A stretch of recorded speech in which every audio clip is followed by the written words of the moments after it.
El video siempre queda en YouTube. Cuando logramos que no nos hackeen el canal de YouTube, lo ponemos. Pero ya es la cuarta vez que nos intentan hackear el canal. ¿Ya lo recuperaron o todavía no? Sí. Ya lo recuperamos, pero todavía estamos trabajando. Vamos a rezar y arrancamos. En el nombre del Padre, del Hijo y del Espíritu Santo. Amén.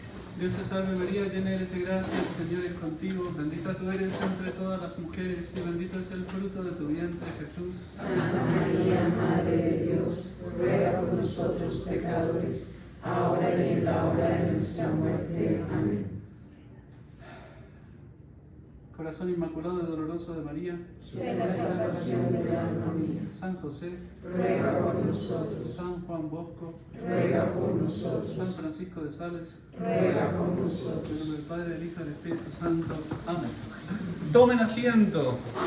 Entonces, vamos a ver en esta charla cómo rebatir las objeciones protestantes.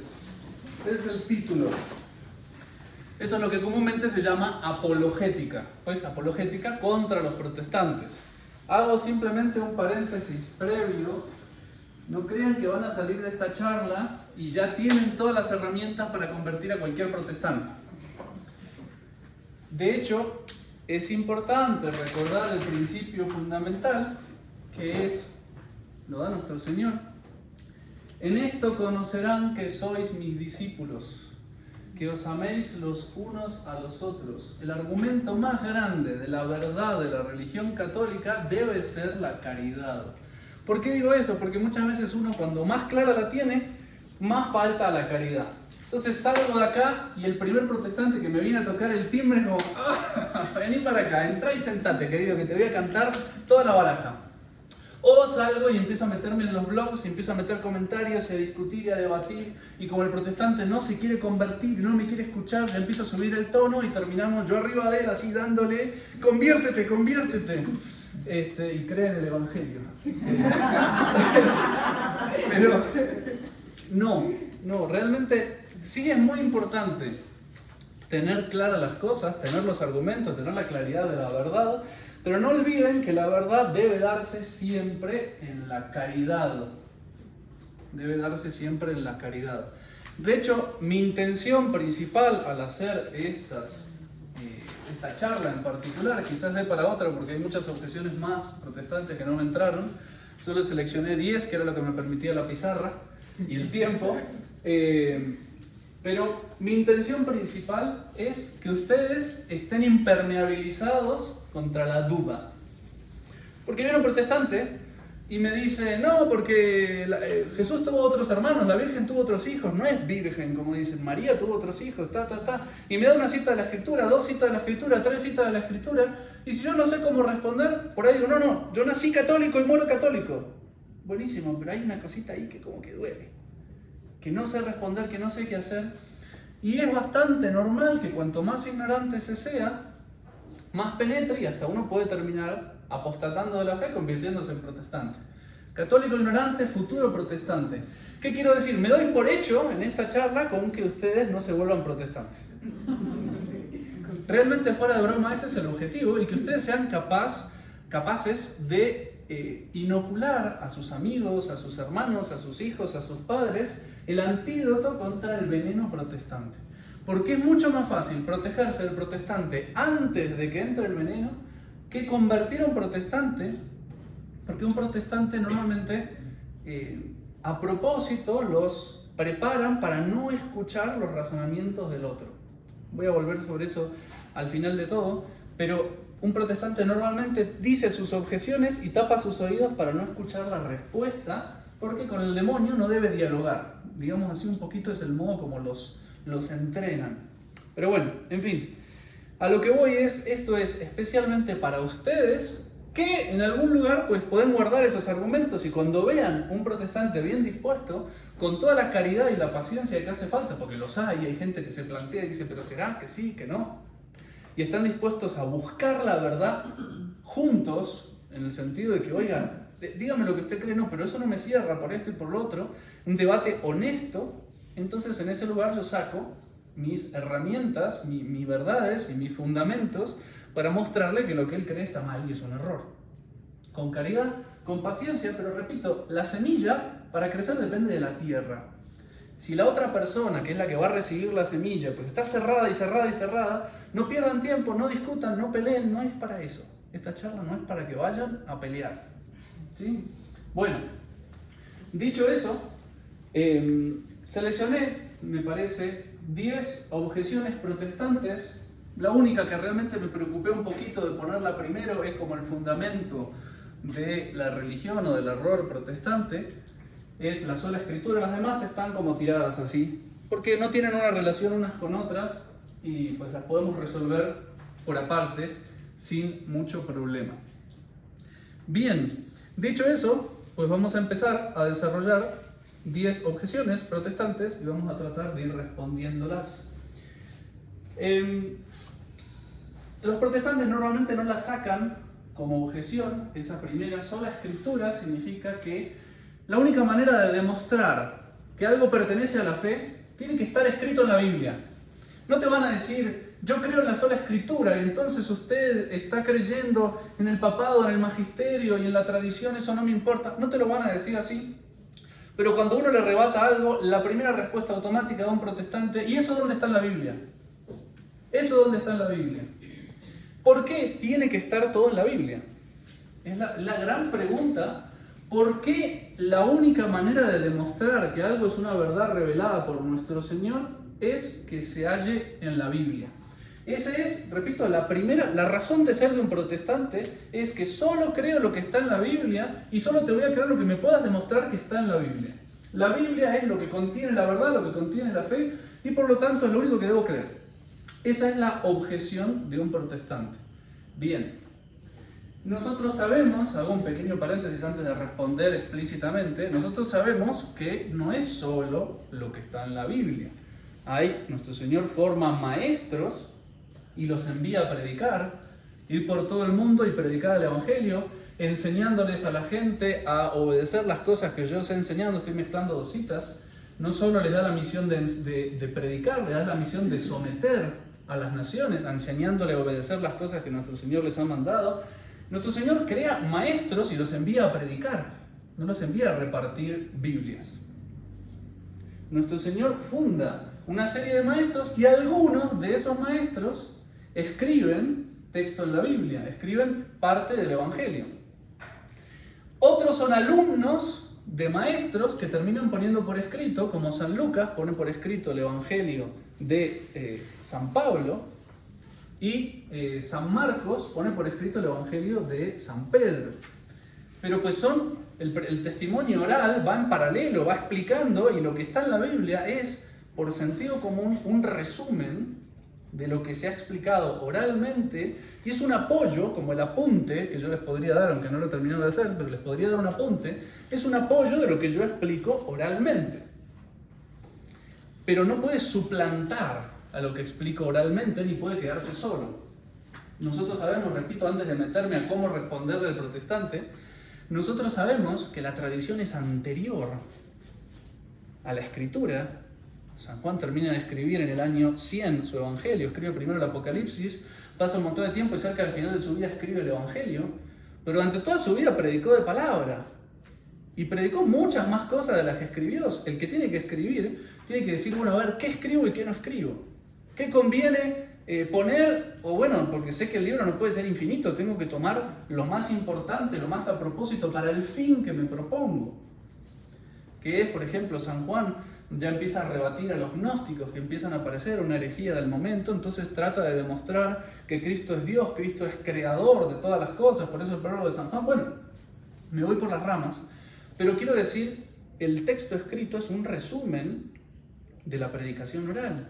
Y toda esa predicación oral que escucharon los discípulos de ellos, de San Juan, de San Pedro, toda esa predicación no tiene tanta autoridad como lo que está escrito. Y eso que se va transmitiendo de generación en generación, afirmado por testigos dignos de crédito, testigos que dieron su sangre por estas cosas, eso no vale, eso no es una garantía de que por ahí viene la revelación.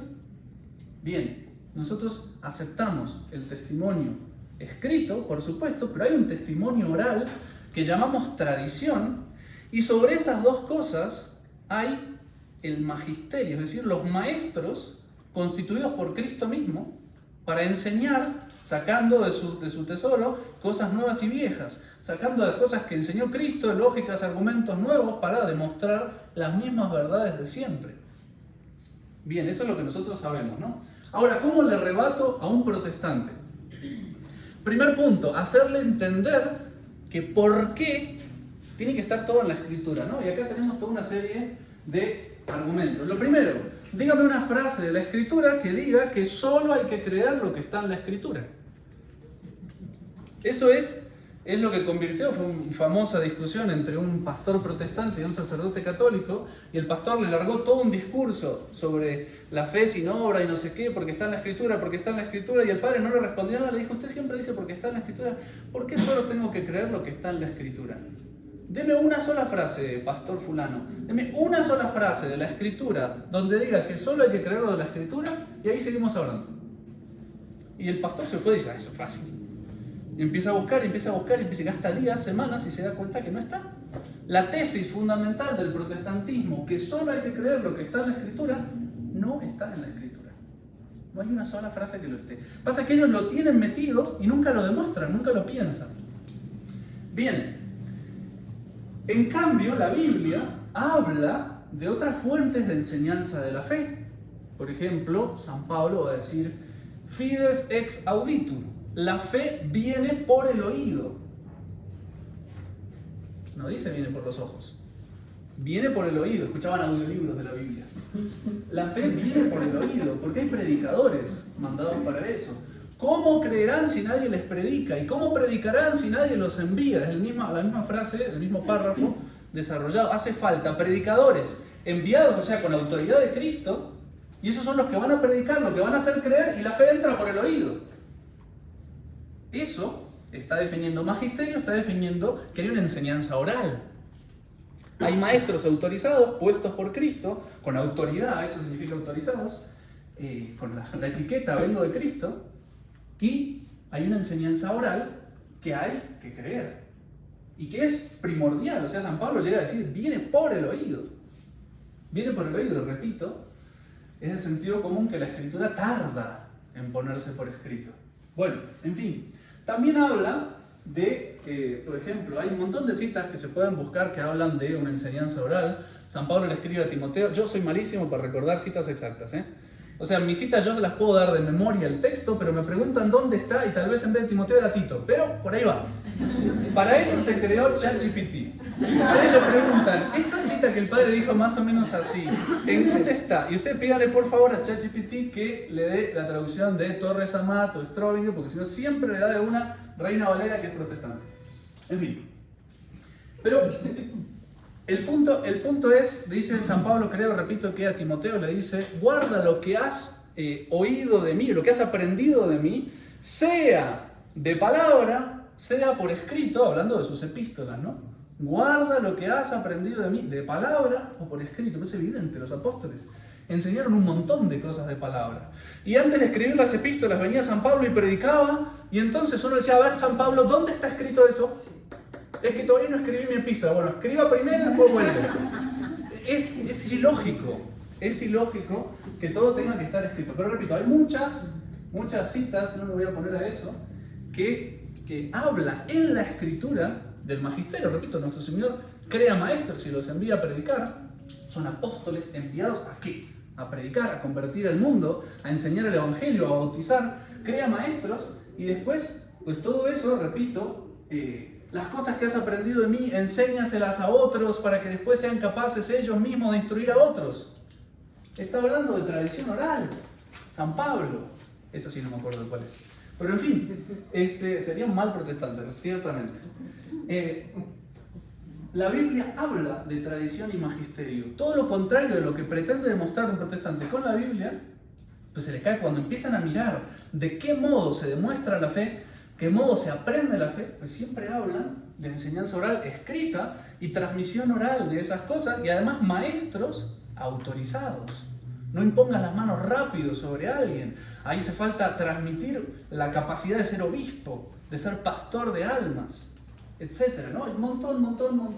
No me voy a meter, pero eso es cuestión de buscar un poquito. No quiero gastar demasiado tiempo en cada parte. Bien, supongamos que en la escritura había una frase que dijera, solo cree lo que está escrito en este libro. Bien, es un círculo vicioso. Porque yo, para creerle a un testigo, supongamos que Rosa fue testigo de un accidente.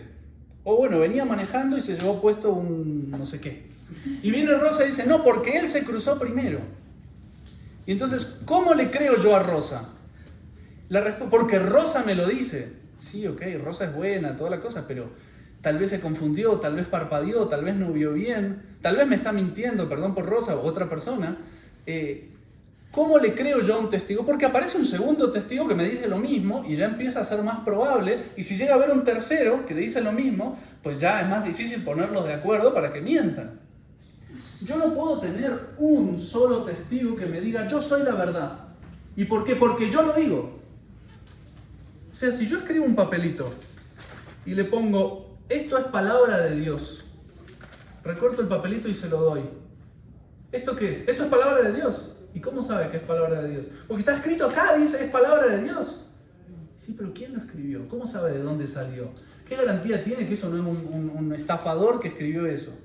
¿Cómo sé? O sea, es un círculo vicioso, es una demostración con lo mismo que quiero demostrar. ¿Cómo sé que la Biblia es la verdad? Porque dice la Biblia que es la verdad. Sí, pero no me alcanza. No significa que sea mentira. Pero a la hora de demostrar, no demuestra nada. Puede ser una gran mentira, puede ser también verdad, pero no me lo demuestra. Necesito en la boca de 2 o 3 testigos se encuentra toda verdad, dice la Escritura. No puedo con un solo testigo. Por eso nuestro Señor envía al mismo tiempo maestros que van a enseñar y envía varios. Porque son, vosotros seréis mis testigos. Si hubiera enviado uno solo, tal vez no hubiera sido tan creíble. El mismo nuestro Señor necesita más testigos. Necesita como testigo al Padre, que hace las obras. Nuestro Señor tiene su palabra y los milagros que van juntos. Porque si solo fuera la palabra de nuestro Señor, pues podría ser un estafador, pero nadie ha hecho las obras que Él hace. Nadie puede hacer las obras que Él hace si Dios no está con Él. El Padre que está en mí da testimonio. Nuestro Señor necesita, porque el modo de demostrar algo, no le puedo creer a un solo testigo, porque puede estar mintiendo, puede estar equivocándose. Necesito 2. ¿Cuál es el otro testigo? La tradición y el magisterio. Lo que se enseñó de forma oral, que hay un montón de testigos que lo han repetido, coincide perfectamente con lo que está en la Biblia, y además pues se ve por la Biblia y por la tradición que hay un órgano, una serie de maestros que vienen directamente de nuestro Señor, que son los apóstoles y los sucesores de los apóstoles, que se dedican a predicar la verdad y que además dieron testimonio con su sangre, que no es poca cosa. No es poca cosa, porque el hombre solo da la sangre por lo que realmente cree y que cree que es superior a él. Y los 12 intentaron, San Juan es el único que no muere, pero lo echaron a la caldera de aceite hirviendo para dar testimonio de la fe. Bien. ¿Por qué creo en la Biblia? Porque la Biblia lo dice, es un círculo vicioso que no demuestra nada. Demuéstrenme otro testigo que diga que hay que creer en la Biblia. Bueno, esos testigos es la tradición. Es la tradición. La Biblia no valdría nada si no tuviera una autoridad que me la da. San Agustín lo dice explícitamente, no creería en la Biblia si no fuera por la iglesia que me la da. La cita no es exacta, pero es muy semejante. Bien, segundo, el protestante trata la Biblia como un libro. En la Biblia. Bien, yo lo primero que haría con un protestante es decir, a ver, siéntese, veamos la Biblia que usted tiene. Ah, no, pero usted no tiene la Biblia. Ah, no, esta no es la Biblia. Usted está equivocado, está confundido. Esto primero es una falsificación, tiene malas traducciones. Segundo, le faltan un montón de libros, le falta el libro de Tobías, le faltan partes del libro de Esther, partes del libro de Daniel, le faltan los 2 libros de los Macabeos, le falta el libro de Judith, ¿Dónde? Esta no es la Biblia. La Biblia, la palabra Biblia, es una reducción de biblioteca. ¿Qué libros van en la biblioteca? Eso es de sentido común si uno empieza a preguntar, bueno, a ver, ¿en qué parte de la Biblia, porque todo lo demuestra usted con la Biblia, ¿en qué parte de la Biblia dice qué libros van en la Biblia? Necesita usted una autoridad externa que le diga, este libro es inspirado, este sí, este no, este sí. Bien, esa autoridad externa son los maestros y la tradición.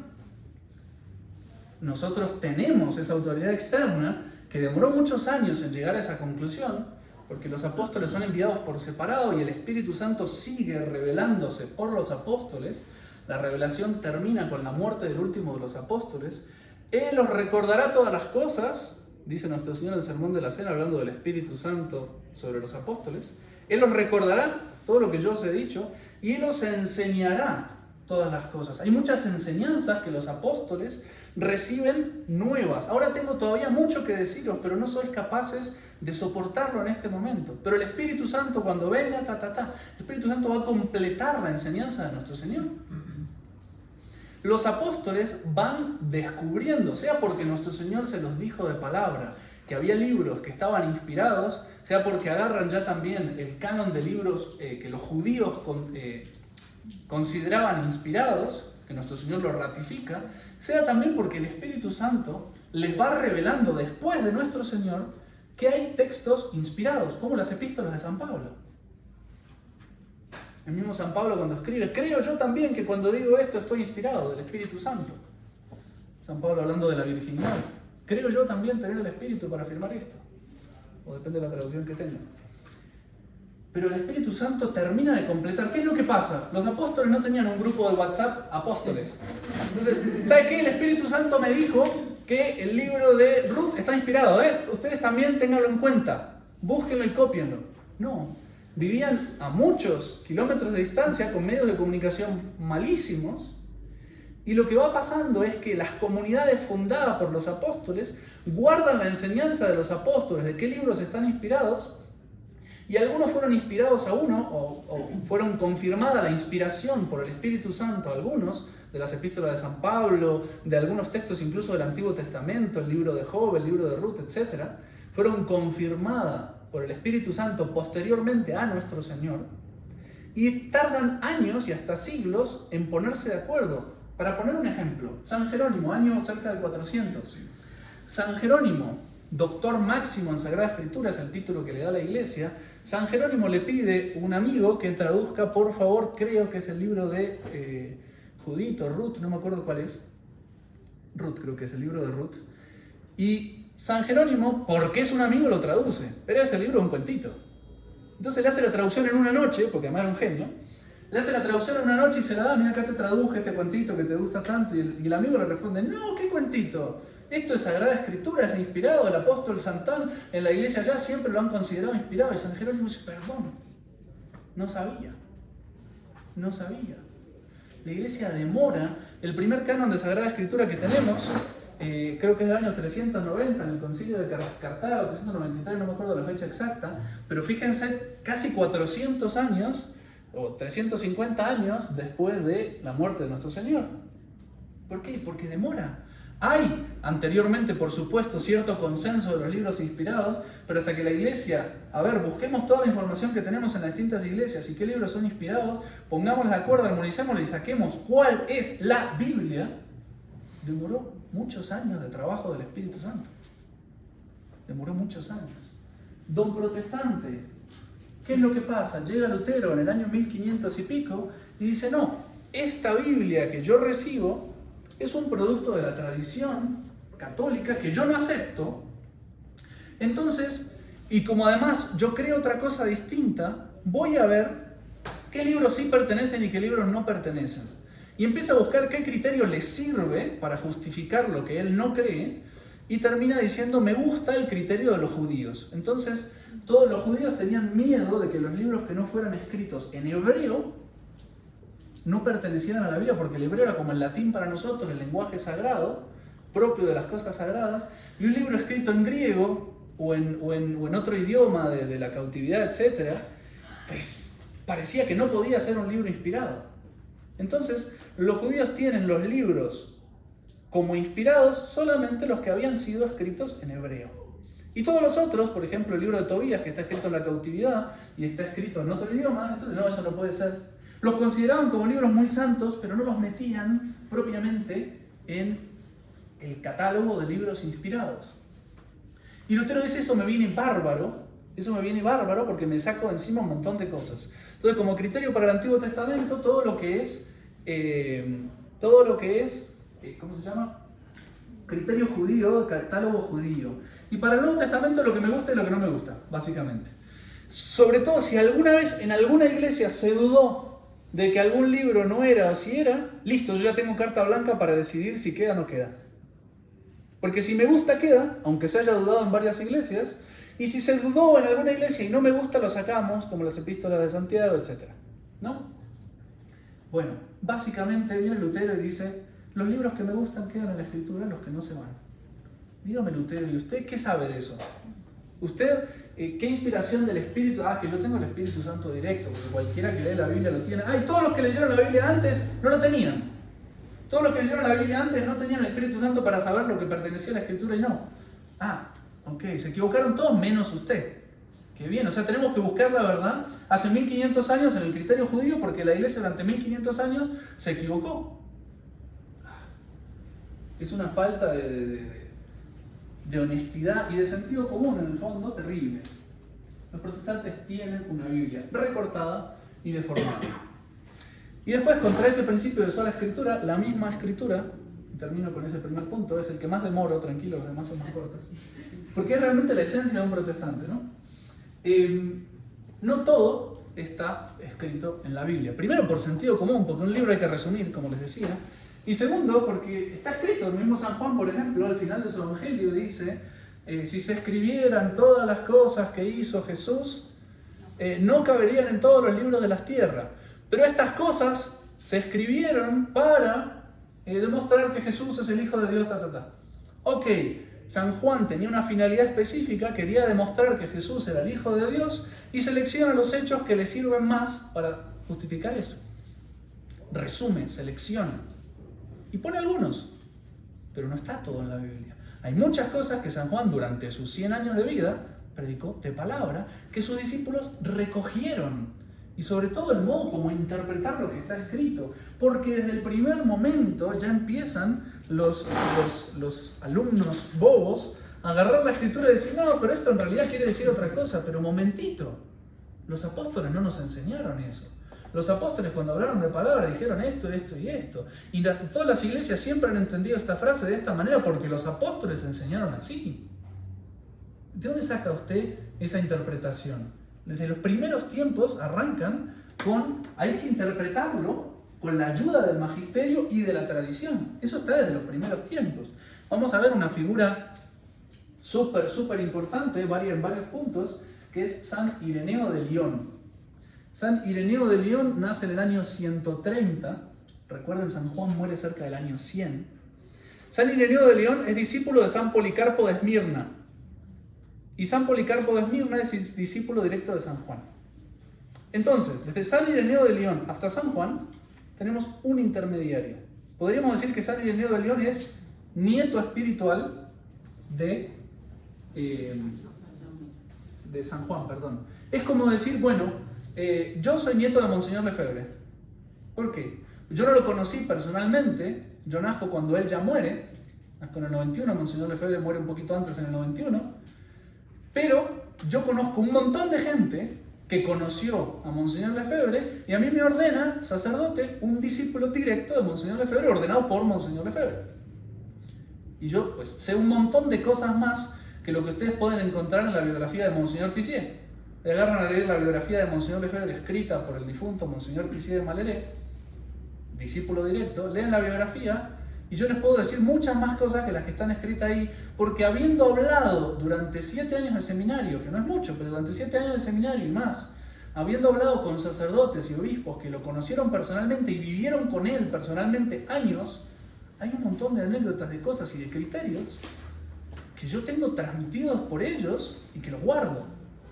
Y muchas veces el sucesor pone más énfasis en algo porque se levanta alguien y dice, no, porque Monseñor en realidad no está escrito en el libro, pero Monseñor quería rezar el breviario de, qué sé yo, de San Pío X. Momentito. Yo una vez, me decía el padre José María Mestre, que estuvo entre los, bueno, en fin, tuvo las consagraciones episcopales, fue todo seminario.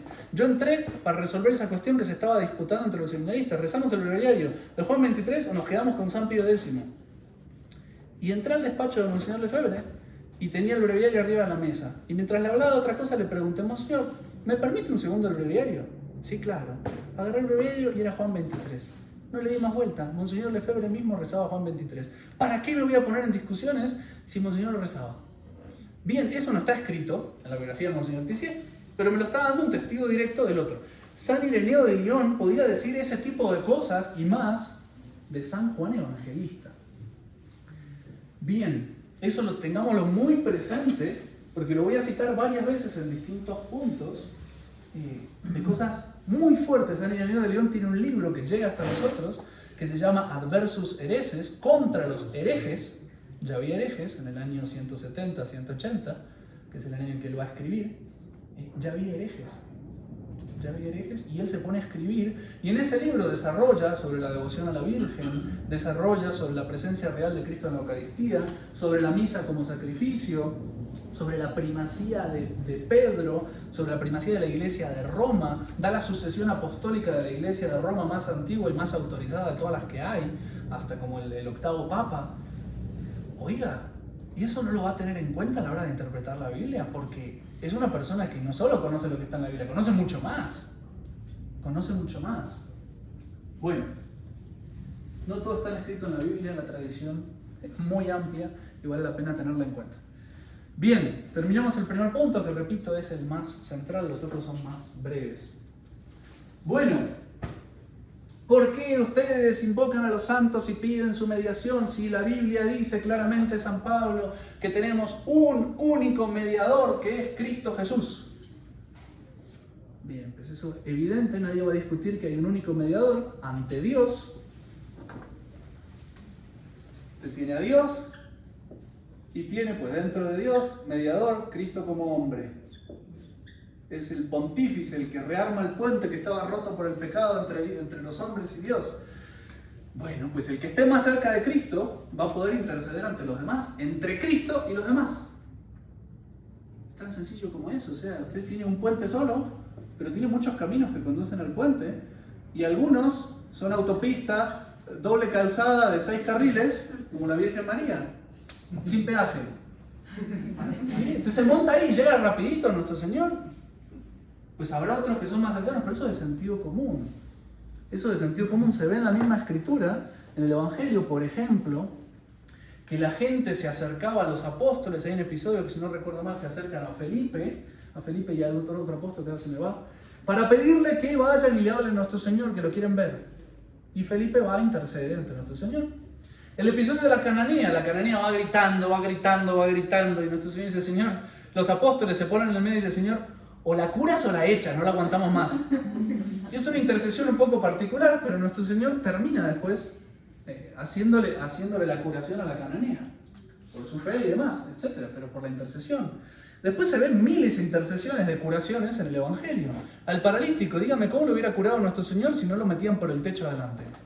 Y dice el texto del Evangelio, y nuestro Señor, viendo la fe de ellos, los que lo bajaron por el techo, viendo la fe de ellos, le dijo al paralítico, tus pecados te son perdonados. Ay, ¿cómo este perdona los pecados? Bueno, todas las cosas, pero...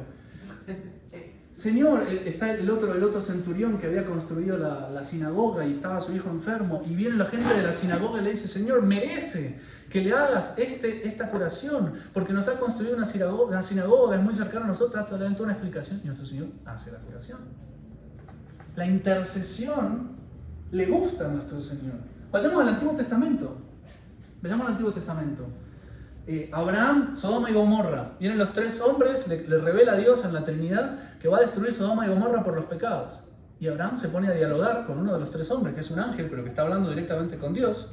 O sea, está en una mediación angélica para empezar. Pero se pone a hablar y de rodillas se pone a rezar y dice, Señor, pero ¿cómo vas a mezclar justos con pecadores? Si en Sodoma hubiera 50 justos, tú destruirías al mismo tiempo a los pecadores y a los justos. Si Abraham no hubiera dicho nada, ya le había dicho que la destruía. Y Dios le dice, no, si hay 50 justos, yo no voy a mezclar justos con pecadores, voy a perdonar a la ciudad. Y Abraham se da cuenta que puso muy alta la valla y dice, no sé si hay 50 justos. Señor, ¿y si hubiera 45? Bueno, si hay 45, perdonaré. Señor, ¿y si hubiera 40? No, los perdonaré. Igual el diálogo es muy simpático, porque es una negociación casi hebrea y muy oriental. No se siente en el mercado de pulgas por aquí. Y Abraham termina llevando a 10. Señor, y si hubiera 10, perdona que te moleste, que te vuelva a molestar tu siervo, pero si solo hubiera 10 justos, tú también destruirías. No, si hubiera 10 justos, la perdono. Y Abraham dice, bueno, Lot, los hijos, tiene que haber alguno más por ahí dando vueltas, seguro hay 10, y se queda ahí. Y pues Dios va y mira y no hay 10, y la destroza. Pero salva a los justos por la oración también de Abraham. No va a mezclar justos y pecadores porque Abraham se lo pidió. Ok, salvemos a Lot, a la esposa, a los hijos. Moisés está luchando contra los amalecitas, el ejército judío ahí en la reconquista de la tierra prometida. Moisés en la cima del monte levanta los brazos en oración y se da cuenta, los que están con él, que son Aarón y creo que Josué, puedo decir algún error, pero por ahí va, están con él en el monte, se dan cuenta que cuando Moisés se empieza a cansar, baja los brazos y el ejército empieza a perder. Y cuando Moisés vuelve a levantar los brazos en oración, el ejército avanza y empieza a ganar.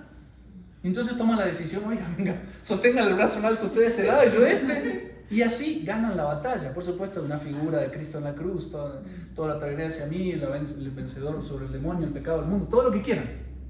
Pero hay una intercesión concreta de la oración de Moisés que hace ganar al ejército. Si en esta vida funciona, ¿por qué no va a funcionar con los santos después de esta vida? ¿Por qué no? Si Dios se regocija en sus santos. Dios se regocija en sus santos. Nuestro Señor cuando se aparece en la transfiguración, se aparece rodeado ¿de quién? Elías y Moisés. Bueno. Bien.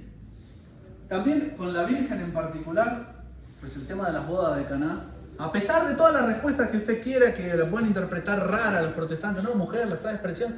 Sí, pero la Virgen habló y hizo el milagro. O sea, por sus frutos los conoceréis. El fruto que la Virgen consiguió lo que quería. Se la habrá sacado de encima, lo que ustedes quieran, como la cananea, lo que ustedes quieran. Está mal la interpretación, pero la Virgen consiguió porque fue e intercedió. Bien, no voy a desarrollar mucho eso. Cuarto mandamiento. Nuestro Señor es hijo. Y si Él crea un mandamiento, Él lo cumple. Nuestro Señor cumplía el mandamiento de santificar la fiesta, nuestro Señor cumplía el de no tomar el nombre de Dios en vano, nuestro Señor por eso echa a los vendedores del templo, nuestro Señor cumple los mandamientos. ¿Cómo no va Él cumplir el mandamiento de honrar a su madre? Y la palabra es precisamente venerar. La traducción es venerar y es la palabra que nosotros usamos para venerar a los santos. De hecho la traducción honrar lo hacemos en español, pero sería venerar. Venerar padre y madre. Pues, si Cristo la venera, ¿por qué nosotros no? Tenle toda la devoción que quieras a la Virgen, nunca la amarás más que su hijo. Pues sí. Le debe, entonces es un deber de justicia, le debe a la Virgen su carne, su sangre, su vida, su libertad, su sí en la anunciación, que ella haya aceptado ser madre de Dios. Le debe también toda la fidelidad en el Calvario, la corredención. Le debe nuestro Señor. Tiene que pagar en justicia a cada cual según sus obras. Dará cada cual, vendrá el Hijo del Hombre y dará cada cual según sus obras. Las obras de la Virgen son grandes, tiene derecho a muchas cosas. Bien, y por último las catacumbas, y aprovecho para recomendarles un libro a los que más o menos se defiendan con el inglés, o The Roman Catacombs, perdón por mi inglés. Es un libro extraordinario, se encuentra en Google, el PDF.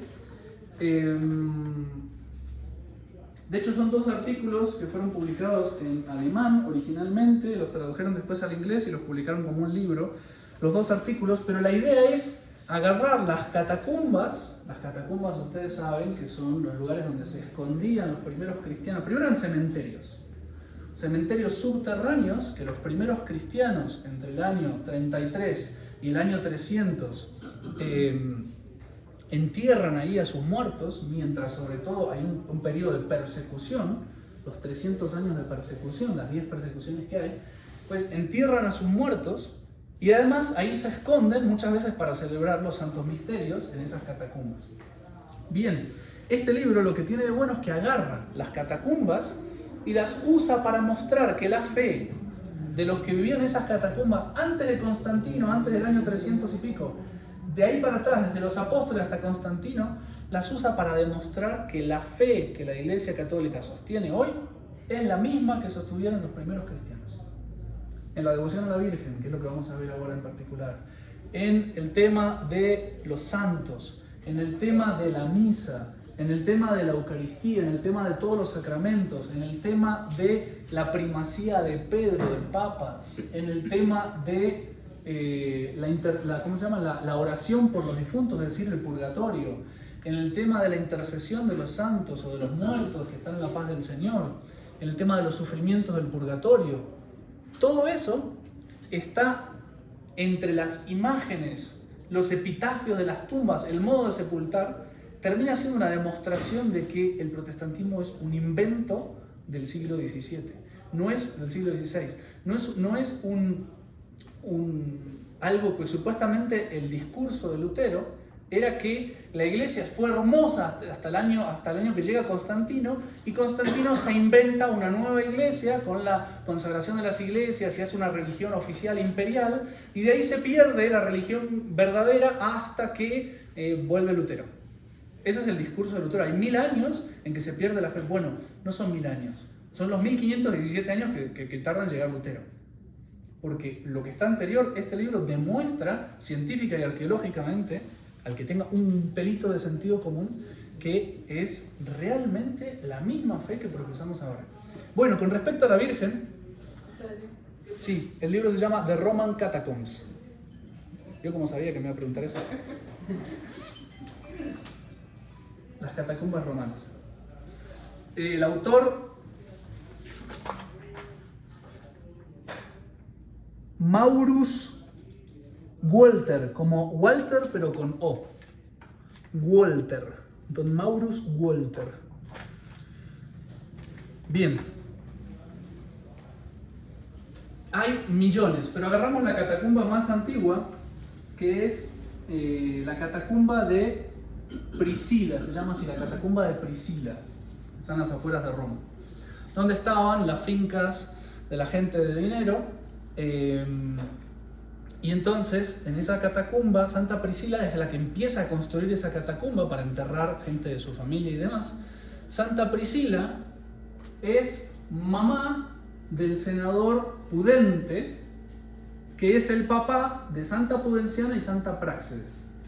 Se sabe perfectamente en qué fecha mueren Santa Pudenciana y Santa Práxedes, por lo tanto, uno rebobinando en los años, Santa Priscila es del tiempo de los apóstoles. Era feligresa de San Pedro y de San Pablo. Para que dimensionen lo que voy a decir ahora. Bien, en las criptas más antiguas, porque uno puede, es muy fácil en las catacumbas saber qué es lo más antiguo y qué es lo más nuevo, solo le doy esta explicación técnica. Las catacumbas se construyen cavando en una especie de arenilla que tiene un nombre especial que no me acuerdo, que tiene una particularidad. Usted cuando cava es muy blandito, pero cuando esa como tierra entra en contacto con el oxígeno, se endurece como el cemento. Y es muy práctico porque usted cava, hace una cosa de modo muy blandito, saca tierra y de repente se le volvió como si usted hubiera hecho una habitación subterránea de cemento. Bien, ¿qué es lo que pasa? Que las más antiguas son las primeras en cavar. Y después cuando usted se le acaba el espacio, empieza a cavar de costado, y cuando se le acaba el espacio, cava hacia abajo. Entonces el piso de abajo, el segundo subsuelo, es posterior siempre al primero. Y el tercero, y hay 4 y hasta 5 pisos subterráneos, donde lo más puesto más abajo es más antiguo. Lo primero de Santa Priscila, ahí pues dice que se podría llamar la catacumba de la Virgen. Si vamos a la cripta central, llamada la capilla griega, aquí nos sorprende, opuesto precisamente a la entrada, en el lugar más honorable, en la bóveda como arco, hay puesto en la keystone, el keystone es la piedra fundamental, la central del arco de la bóveda. Ahí está, por ejemplo, una imagen de la Virgen con el niño, y se sabe que es la Virgen con el niño, porque los protestantes a veces saben algo de esto y dicen, no, esa no es la Virgen, es una mujer orante así. Es una Virgen con 3 reyes arrodillados frente a ella y una mujer con un niño en brazos, ¿no?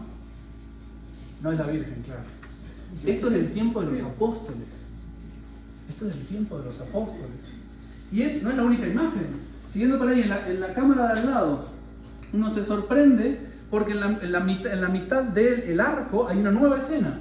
Es la más antigua anunciación de la Virgen.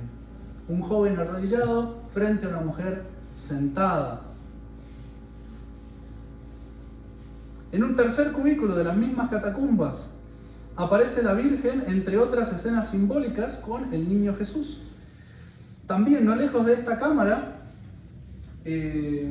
otro nicho rico en pinturas, sorprende al ojo. María con el niño adorna también la bóveda que está en la derecha.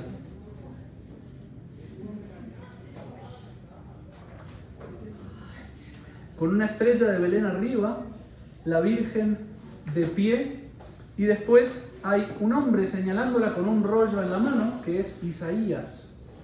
Isaías es el que profetiza Ecce Virgo Concipiet, y es esa estrella, bueno, en fin, ya digo, cito 3, 4, desarrolla todo un capítulo entero de las imágenes de la Virgen, está buenísimo. Repito, desde la época de los apóstoles, bajo los ojos de los apóstoles, pintando imágenes de la Virgen con un culto de veneración. Bien, simplemente para pasar de largo y no quedarme toda la vida aquí, pero sepan que la veneración de los santos, hay por ejemplo también en las catacumbas imágenes del buen pastor, nuestro Señor recogiendo una oveja perdida en sus hombros y yendo a depositarla a los pies de la Virgen.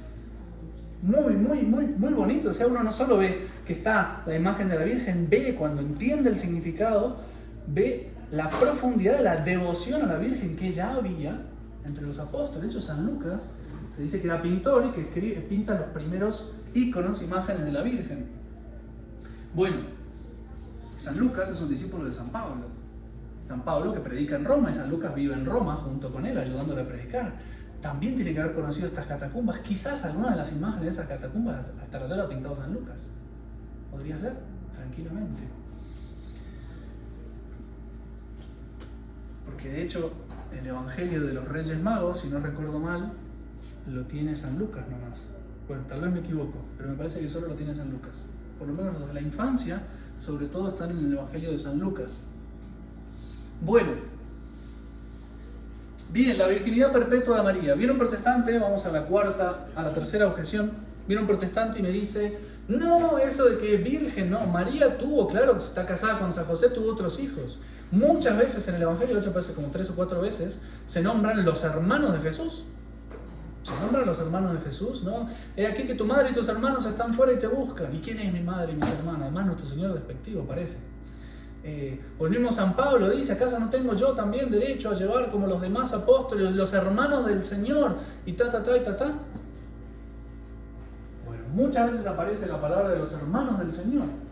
Y para colmo, la Virgen, dice el Evangelio, creo que es según San Lucas, cuando habla de la Natividad, y dio a luz a su hijo primogénito. Es el primero de varios, evidente. El primogénito, tiene que haber otros. Bueno, vienen con esos argumentos y dicen, perfecto, tiene que haber, además clavaron a una mujer como las demás, que eso de la virginidad se lo inventaron después, cuento y qué sé yo. Bien, perfecto, cuando usted quiere interpretar la Sagrada Escritura, tiene que ver qué significa realmente la palabra, no para usted, hoy, después de 2000 años, sino qué significa para la gente de la época. Porque por poner un ejemplo, cuando se habla de los días de la creación, hace falta conocer un poquito del idioma de la Biblia para saber que no tienen los judíos otra palabra para hablar de etapa, tiempo, periodo de tiempo indeterminado. Entonces, ¿qué agarran? Un periodo de tiempo determinado y lo usan de manera indeterminada. No necesariamente corresponde un día, si todavía no hay luz de sol, ¿cómo voy a hablar de día? Bueno, no tengo otra palabra. Es mi lenguaje que quiere que haga. El lenguaje es limitado. Bueno, de la misma manera, cuando se habla de hermanos, yo tengo que ver qué es lo que significaba para un judío de la época.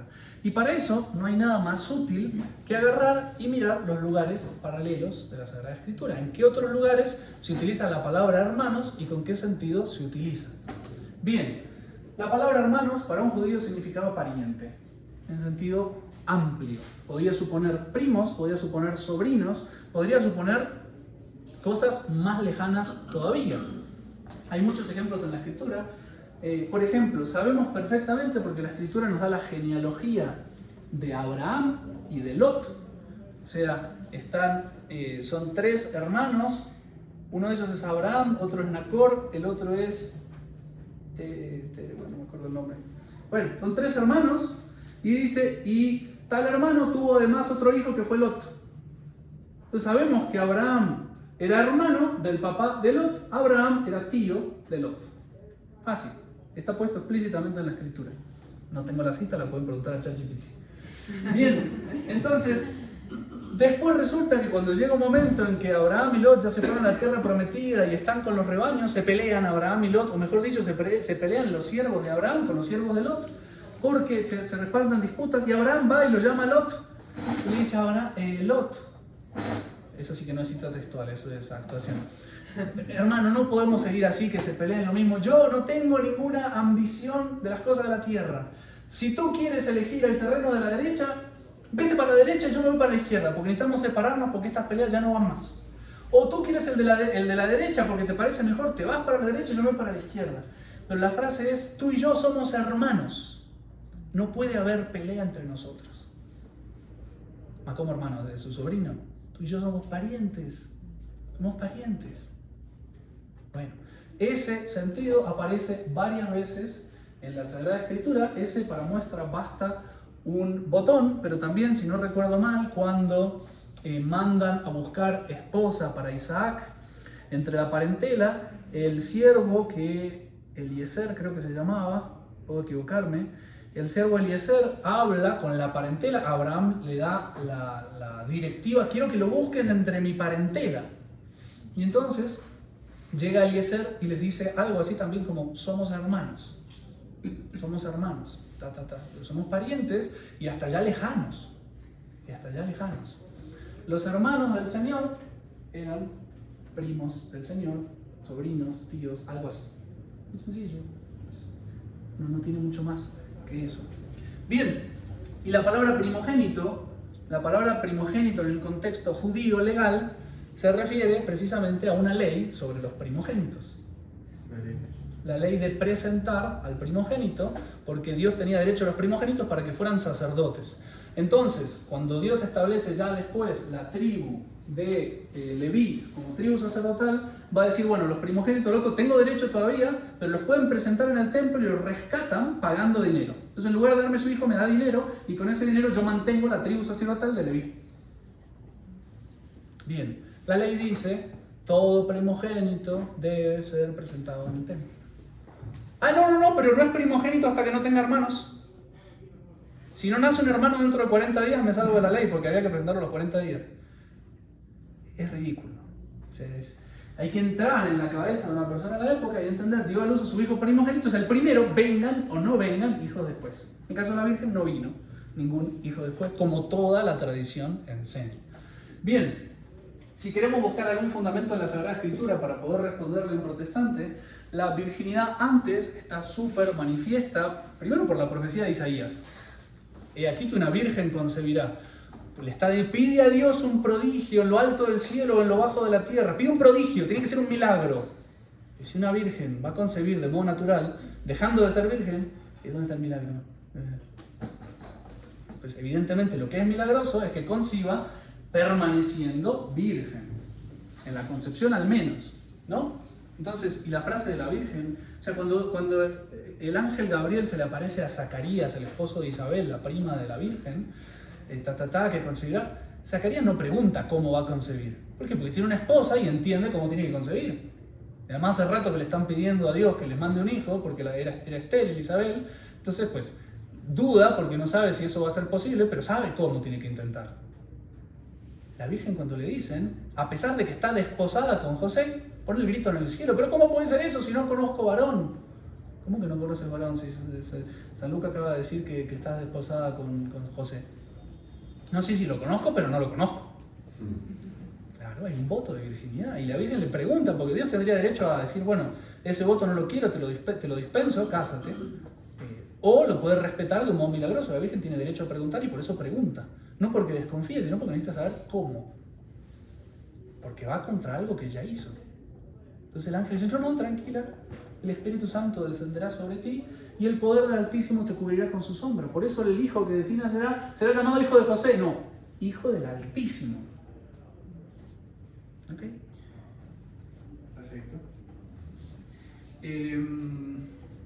También, ya es de sentido común, no hay ya repito, nuestro argumento más fuerte es que la tradición toda le llama la Virgen, pero San Jerónimo explica, etcétera, bueno, en fin. Pero si queremos buscar un fundamento en la Escritura y de sentido común, si Dios se toma el trabajo de respetar la virginidad para mantenerla pues, pura y como un argumento de que es una virgen que concibió, pues cómo después en el parto va a romper lo que hizo y va a eliminar la prueba, la demostración de que era virgen realmente. Y más eliminada y destruida si no la conserva en el parto, sino que después tiene otros hijos. Porque ahí está la prueba viviente de que no es virgen. Y qué sé yo si antes había sido virgen. Ahora, si nunca más tuvo otros hijos. Además, las mismas palabras del ángel hablan como una especie de consagración. El ángel está haciendo un paralelismo, usando prácticamente la misma frase que se habla cuando se habla del templo de Salomón.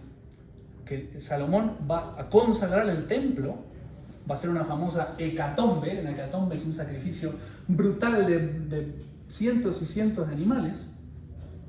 Va a ser una hecatombe y en ese momento entonces desciende una nube del Espíritu Santo que toma posesión del templo y lo cubre con su sombra. ¿Ves lo que le está diciendo Dios? Te van a consagrar como templo. El Espíritu Santo descenderá sobre ti y te cubrirá con su sombra, consagrándote como templo de Dios. Las palabras no son escogidas al azar por el ángel. El paralelismo es muy claro cuando uno mira los textos. Y después, pues es el sentido común. Va a ser un vaso que va a recibir lo más sagrado. Yo no consagro un cáliz para la misa y después de la misa lo uso para tomar Coca-Cola. Quedó consagrado, quedó reservado. Y pasa hasta en las cosas banales. Empecé la construcción, hice una pala de oro para hacer la primera piedra. Esa pala de oro después queda en un museo y esta es la pala que se utilizó para no sé qué. Es lo mismo. O sea, Dios hace una mujer de oro, le conserva la virginidad, la pone, la usa para lo que la tiene que usar, la preserva intacta y después la deja ahí para que todo el mundo vea como el prodigio, digamos así. Bueno, es una cuestión de sentido común. Y después también durante el parto, recuerden que no existía la peridural y toda compañía, la mujer cuando daba luz, y más en las condiciones de la antigüedad, pues podía quedar muy destrozada. Y al punto de desmayarse, y pálida, y como que no puede hacer nada, solo hasta quiere ver el bebé, pero bueno, hasta ahí le da. Pero la Virgen toma al niño y lo dio a luz a su hijo primogénito y lo envolvió entre pañales y lo recostó en un pesebre. Hace todo ella sola. Primero, ¿dónde está San José? Pudor. San José está por fuera. Segundo, está tan entera que lo puede envolver entre pañales y recostar en un pesebre. Bueno, pues señales, no es una demostración, pero con el sentido común, con la tradición, se ve que la Escritura también apoya esa condición. Bueno, hay otras pruebas más de la Escritura, otras demostraciones, pero saltamos. Bien, nosotros adoramos imágenes. Bueno, no se puede, Dios prohíbe, no te harás ninguna imagen.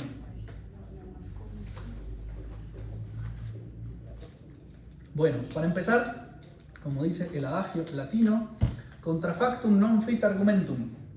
Cuando hay un hecho, no tiene sentido contradecirlo con argumentos. Dios manda hacer imágenes y las hizo. La serpiente de bronce que Dios le hizo levantar a Moisés en el desierto, que todo aquel que la mirara iba a quedar curado de las picaduras de la serpiente. Bueno, tiene que construir una serpiente de bronce, tiene que ponerla y todo, tiene que mirarla y tiene que darle algún tipo de veneración referida a Dios, el poder de Dios, no el poder del bronce, por supuesto, pero pues Dios lo manda a hacer. Cuando manda a hacer el arca de la alianza, le manda a poner 2 querubines arriba que se toquen con las alas y le describe cómo tienen que ser los querubines. En el templo, en la parte de afuera del templo, había toda una vid de oro inmensa, gigante, de oro macizo, que representaba al pueblo de Israel. Imágenes había y las hacían los judíos. Contra un hecho no tiene sentido argumentar en contra. Entonces hay que distinguir qué imágenes sí y qué imágenes no, porque también está claro que está la argumentación de Dios. No te darás imágenes de mí. Bien, ahí lo que hay que ver es que los protestantes, yo no soy un experto en filología y no es un tema que me divierta mucho, pero los protestantes hacen trampa en las traducciones. Hay palabras hebreas que se utilizan, también griegas, palabras hebreas y griegas que se utilizan o para imagen en general, y en algún caso puede aplicarse a la imagen de un ídolo, y hay palabras específicas que se utilizan exclusivamente para ídolos, o sea, imágenes que representan una divinidad y a las cuales se le da culto, divinidad falsa, ¿no? El ídolo, la palabra ídolo. En español tenemos lo mismo, imagen, ídolo. Puede haber imágenes que sean ídolos, pero todo ídolo pues no es igual que toda imagen. Hay imágenes que no son ídolos. ¿Sí? Bien, los protestantes hacen trampa y traducen todo por ídolos. Entonces, o mejor dicho, cuando traducen al español, ponen todo imágenes para que sea más amplio y prohíba todas las imágenes. Entonces, bueno, pues ahí tienen, en hebreo se dice tselem, esa cosa como amplia, no sé cómo se conjuga el hebreo, no sé nada de eso, pero sé que es así. Que es esa palabra que es como amplia, que sirve para cualquier imagen, incluido algunos ídolos, y en algunos casos se utiliza para ídolos. Y está la palabra pesel, que se utiliza exclusivamente para ídolos. Cuando Dios dice, no tendrás imágenes, está diciendo, no tendrás pesel, o peselitos. No sé cómo se conjuga, pero en fin. No tendrás ídolos. Y el protestante traduce, no tendrás imágenes. No es lo mismo una imagen que un ídolo. Me estás ampliando a todas las cosas eso. Bien, lo mismo también hay en griego, estas no me las aprendí, así que bueno, en fin, pero se pueden averiguar. ChatGPT sirve también para eso. Básicamente están haciendo trampa y están prohibiendo las imágenes cuando en realidad la escritura prohíbe ídolos, haciendo trampa con la traducción. Básicamente. Eso se puede verificar más o menos fácil buscando el texto. Bien. Pero a pesar de eso, no me interesa tanto la cuestión filológica porque el sentido común me parece que es más importante. ¿Qué es lo que hacía Dios? Hay una realidad, Dios no quería que se armaran imágenes incluso de Él. No quería que le dieran culto a Él a través de imágenes. ¿Por qué? Porque en el Antiguo Testamento Dios se enfoca con una didáctica divina en machacar dos clavos. Hay un solo Dios y ese Dios es espíritu. No tiene nada, no tiene materia, es espíritu. Y para meter eso en la carne de los judíos demora muchos años. Cuando termina de poner la primera verdad, Dios es uno, viene Cristo y dice, bueno, pero también es trino. Hay Padre, Hijo y Espíritu Santo. Pero necesita que durante siglos haya quedado muy claro que es uno, para que no parezca una contradicción. Pues lo mismo pasa con siglos, Dios es espíritu, no hagan imágenes de mí. Pero cuando el Verbo se hace carne y toma materia y toma Él mismo una imagen, empieza la segunda explicación, el Verbo se encarnó. El Verbo tiene cuerpo, tiene materia, es verdadero hombre. No solo Dios, espíritu, verdadero Dios, verdadero hombre. Desde ese momento, desde que el mismo Dios toma una imagen, queda abrogado ese mandato, que era por un tiempo, porque pues ya el mismo Dios lo rompió.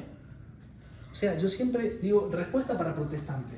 Dígame, si Cristo se encarnara hoy, porque se encarnó hace 2000 años, pero se encarnara hoy, y usted tiene el iPhone 17 en el bolsillo, ¿le toma una foto o no se la toma? ¿Lo escanea 3D? Porque hay escáner 3D. Y dígame, ¿y eso lo conservaría o lo tiraría? ¿No lo podría mirar porque estaría adorando un ídolo? Qué bobadas. ¿Quién de nosotros no guardaría esa foto? ¿La tendría en la cartera? ¿La hace imprimir 3D? ¿La pone en su mesita de luz?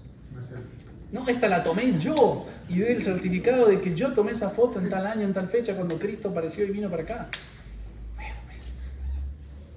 Si el mismo Dios toma una imagen, porque yo no puedo hacerla. Vayamos a la sábana santa. Oiga, que el primero que pinta una imagen es Cristo mismo. Cuando resucita, porque pues es evidente que es en el momento de la resurrección, es una explosión de luz con un cuerpo que está levitando, eso lo dicen los científicos. Una explosión de luz en un cuerpo que está levitando, que marca la imagen con esa perfección. Tiene que estar levitando porque las distancias si no, no dan. Se marcan con exactitud en el momento de un cuerpo que está destrozado, pero con una paz en el rostro, un cuerpo que se ve crucificado, etc. Bueno, 1000 cosas que demuestran claramente y científicamente que el hombre es Cristo. Esa imagen la hizo Cristo mismo. Vayan y mándenlo a ver el documental de la NASA, el protestante documental de la NASA sobre la sábana santa. Y después me viene y me dice si se pueden o no hacer imágenes. Pues que Dios haya podido poner una ley positiva, traduzco, caprichosa, que no depende de que la cosa sea mala en sí, sino porque por un tiempo me sirve poner esta ley. Dios puso esa ley prohibir las imágenes por un tiempo porque le servía, pero no es que las imágenes sean malas en sí, y Dios en un momento rompe esa ley él mismo, y los apóstoles claramente la rompieron. Bajo los ojos de los apóstoles se pintaron imágenes en las catacumbas. Los apóstoles pintaron imágenes, San Lucas. Bueno, discípulos de los apóstoles. Bien. Quinto, presencia simbólica en la Eucaristía. No, eso es un símbolo nomás. Bien. Pregunta. Cuando nuestro Señor dice, esto es mi cuerpo, esto es mi sangre, ¿los apóstoles se equivocaron? Es evidente. Pregunto, cada vez que los apóstoles se equivocan en el Evangelio, ¿le preguntan a nuestro Señor o nuestro Señor directamente los corrige antes de que le pregunten? De hecho, a veces, sé que habláis entre vosotros, ¿cuál es el significado de esta parábola que os dije? Bueno, el significado es este, pum, pum, pum. En una cosa tan central como la Eucaristía, supongamos que los apóstoles se equivocaron, porque pues tenemos el testimonio de la tradición y demás, y creyeron que estaba Cristo presente en la Eucaristía, que había una transustanciación, que toda la sustancia del pan se convertía en la sustancia del cuerpo y la sangre, que ahí tenían verdaderamente el cuerpo y la sangre. Pero nuestro Señor, ¿por qué no los corrige? Y es más, cuando nuestro Señor da, después de la multiplicación de los panes, nuestro Señor da lo que se conoce como el discurso eucarístico. Empieza a elevarse de la figura del pan que acaba de multiplicar a la imagen de la Eucaristía. Nuestro Señor termina afirmando, pues, que va a dar a comer su carne y beber su sangre. Y ahí la gente entiende mal y lo manifiesta en voz alta. Entiende mal, según un protestante. No, pero muy dura es esta palabra, ¿quién la puede aguantar? ¿Cuál palabra? Tener que comer la carne de Él. O sea, se imaginaban como caníbales yendo a comer la carne de nuestro Señor, y eso está loco. Y nuestro Señor está por perder a un montón de gente, porque a partir de ese momento lo abandonan un montón, y nuestro Señor no se echa para atrás. Vuelve a repetir, en verdad os digo que quien no come mi carne y bebe mi sangre no tiene la vida eterna. Vuelve a machacar, o sea, entendieron mal, y nuestro Señor en lugar de corregirlo, no se dio cuenta que estaban entendiendo mal, y vuelve a repetir lo mismo. Y pierde un montón de discípulos, perdón, pero por bobo. Y no solo eso, sino que además los increpa a los discípulos, a los apóstoles. ¿Que vosotros también queréis iros? Y San Pedro, que no entendió un comino, pero entendió algo así, dijo, no Señor, tú solo tienes palabras de vida eterna. ¿A qué otro iremos? Pero nuestro Señor, entienden el punto. Nuestro Señor quiere dar a comer un símbolo, según el protestante.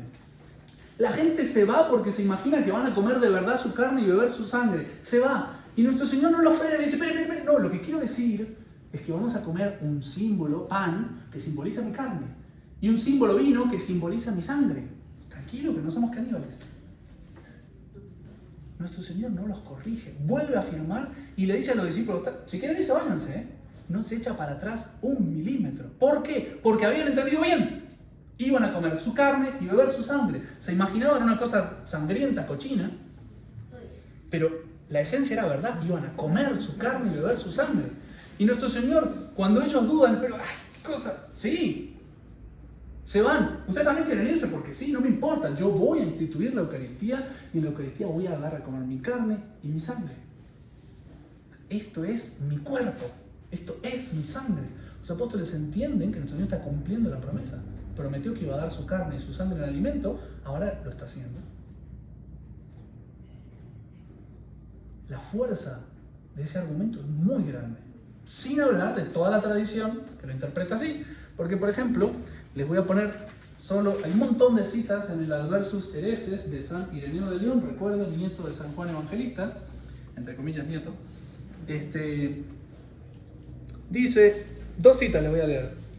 Cuando tomamos el pan y el vino, la palabra de Cristo los convierte en su propio cuerpo y sangre, como lo hacen en el sacramento de la Eucaristía.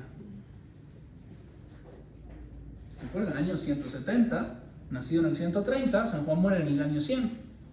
No está mal. Fíjense esta que está mucho más interesante contra los protestantes. En el Antiguo Testamento, los sacrificios eran símbolos del sacrificio de Cristo.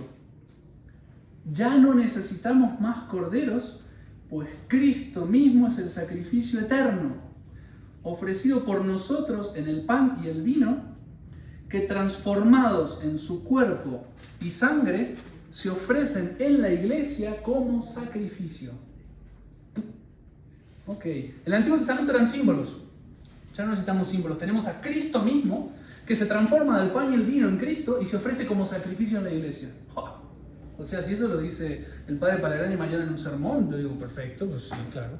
O sea, es que parece dicho hoy. Parece dicho hoy. Y es un sucesor directo de los apóstoles, inmediato casi, escribiendo contra los herejes, porque ya estaban poniendo en duda algunos eso. Y San Ireneo siempre vuelve a lo que hemos recibido de los apóstoles. La regla de oro es lo que hemos recibido de los apóstoles. Bueno, no me voy a desarrollar más, hay más citas que se pueden buscar. Les aconsejo ese ejercicio, busquen un librito que conseguí de descuento, lo estaban regalando por ahí en una tienda en Europa, La fe de Ireneo. Espectacular, espectacular.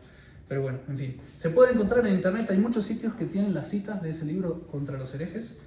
Buenísimo, o sea, es impresionante, no hay con qué darle. Bien, seguimos de largo. Fe sin obras. Entonces agarran y un montón de citas de la Escritura, por ejemplo, lo que nuestro Señor le dice, tu fe te ha salvado. O San Pablo que habla de que no son las obras de la ley las que salvan, sino la fe, porque si la promesa viniera por la ley, entonces no sería promesa. Y uno termina diciendo, ¿qué habrá querido decir San Pablo ahí? Entonces viene un protestante y te cita todo eso, un montón de citas que no vienen a cuento, pero que todas dicen algo así como salvarse por la fe. Ok. Primero respondamos con otro argumento de autoridad, porque la Escritura tiene que estar en armonía. Cualquier parte de la Escritura, como tiene un solo autor que es Dios, tiene que estar en armonía. Entonces, por ejemplo, el apóstol Santiago, apóstol, discípulo de nuestro Señor, va a decir, la fe sin obras es una fe muerta, una fe que no sirve para la vida. Lo repite hasta 2 veces, de hecho también va a decir, los demonios creen y tiemblan, o sea, los demonios tienen fe, porque creen todas las verdades de la fe, los demonios, solo que les dan un poquito de miedo y no las quieren cumplir. O sea, entre creer y cumplir hay una distancia. Pero en el lenguaje cotidiano, y eso es bueno saber, muchas veces nosotros hablamos de la fe como la religión completa. ¿Qué le vamos a pedir a alguien que no tiene la fe? Que no tiene la religión entera. ¿Sí? Hombres de poca fe, ¿qué le falta? Y le falta empezar a vivir también de esa fe. Uno habla de la fe, pues a veces en lenguaje cotidiano, como la religión completa. En particular en San Pablo tiene una lucha contra los judaizantes. Los judaizantes son judíos que se han convertido, que vinieron toda su vida guardando la ley de Moisés y dice esto viene de Dios. Está bien, ok, creemos en Cristo, pero hay que seguir guardando todas las prescripciones de la ley de Moisés. Las purificaciones de las manos, etcétera, etcétera, etcétera. Tenemos que seguir guardando la ley de Moisés. Y entonces, si alguien se convierte del paganismo, toca circuncidar, toca, etcétera, etcétera, etcétera, ¿no? Hacerle cumplir la ley, presentar tal cosa. Y San Pablo dice, no, momentito. Las obras de la ley no son necesarias. Lo que salva es la fe en Cristo. Y está hablando, básicamente está distinguiendo Antiguo Testamento y Nuevo Testamento. Las obras son el Antiguo Testamento, la fe es todo el Nuevo Testamento. La religión del Nuevo Testamento, que fue prometida, que viene, que el Antiguo Testamento es una preparación para, pero no puedo agarrarlo ahora para ir contra. No he venido a abrogar la ley y los profetas, sino a darles cumplimiento. Pero hay muchas prescripciones de la ley que Cristo las abroga. ¿Por qué? Porque son como los andamios que se arman para construir el edificio, no están contra el edificio. Pero una vez que está construido el edificio, hay mucha parte de los andamios que se bota. Eso es lo mismo que pasa con la ley. Por ejemplo, San Pedro tiene una visión en Jope, creo que es, que se la repite 3 veces, que está en los Hechos de los Apóstoles, que baja como un gran mantel sostenido de 4 puntas, lleno de todos los animales y todos los reptiles y todas las cosas vivas, animales vivos, y una voz que le dice, Simón o Pedro, no me acuerdo cómo le dice, mata y come. Y Pedro, Señor, yo nunca he comido animal impuro. Los animales impuros, por ejemplo, el que tenía la pezuña dividida, era un animal impuro, todas las prescripciones legales del Antiguo Testamento.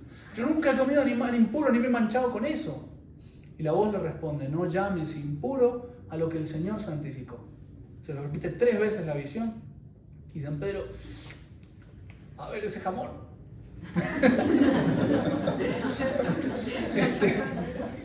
Pero volviendo a la idea, no se vayan por las ramas, la idea es, hay un montón de prescripciones legales, como todos los sacrificios del templo. El mismo Dios destruye el templo a propósito y lo profetiza.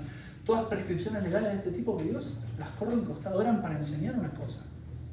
Todos los sacrificios legales eran símbolos del sacrificio de Cristo, pero una vez que viene la realidad, como dice Santo Tomás, umbram fugat veritas.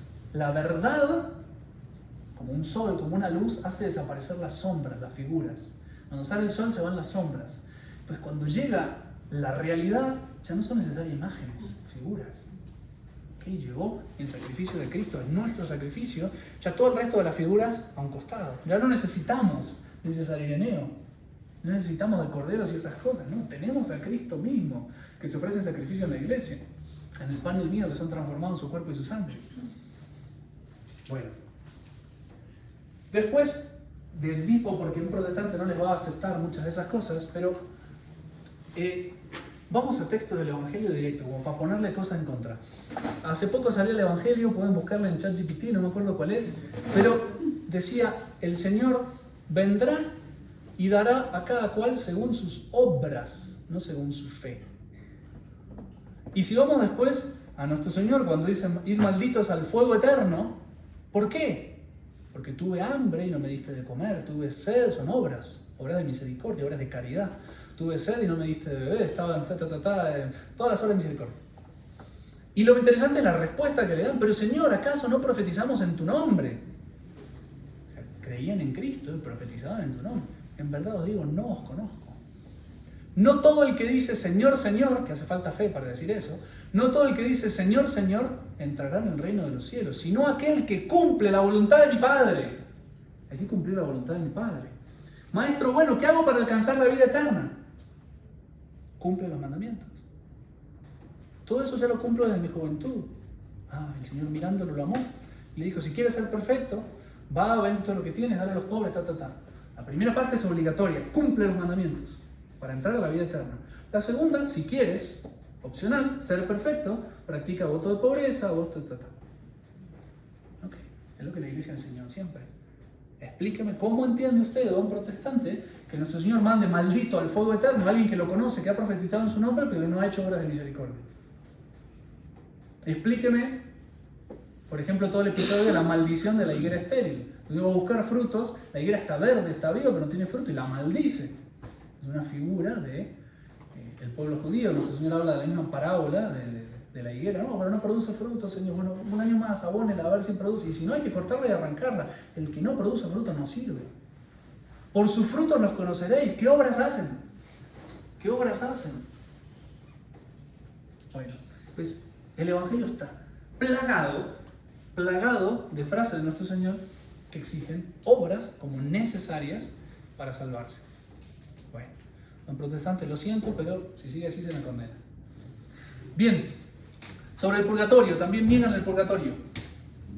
Pues si me vinieran a negar el purgatorio, yo lo primero que citaría es los macabeos, a propósito, porque los macabeos no lo reconocen.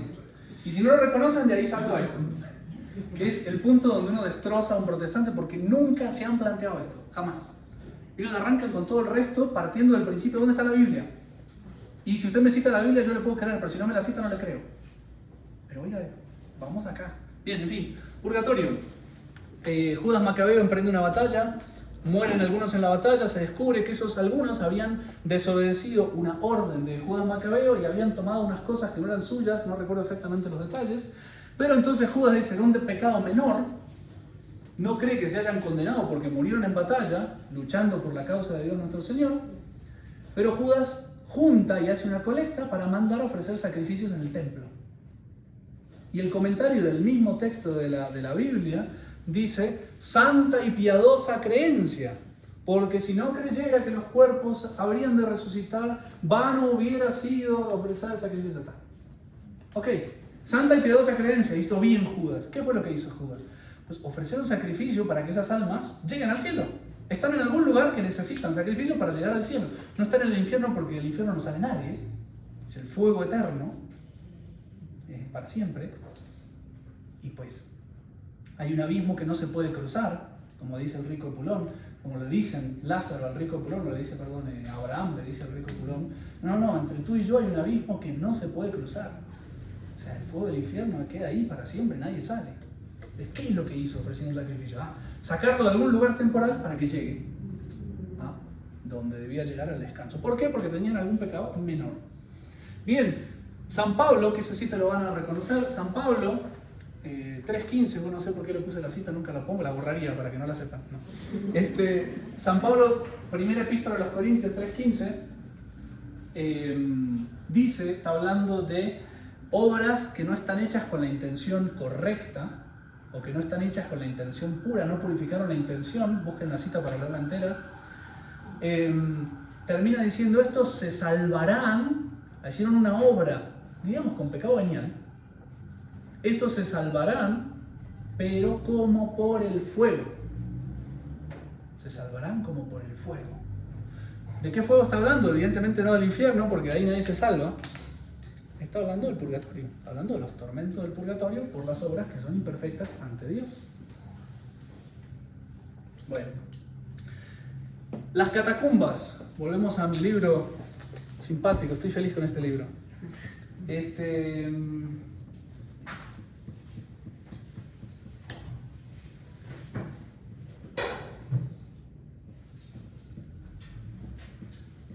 Hablando de la intercesión de los santos en las catacumbas, por ejemplo, le escriben a varios que parece que murieron muy santamente. Ático, con tu espíritu vives en Dios, reza por tus padres. Pete et roga, latín. Pide por ellos y ruega por ellos. Los santos de los muertos, se creía que intercedían, ¿no? Bueno, pero eso no es lo que estaba buscando.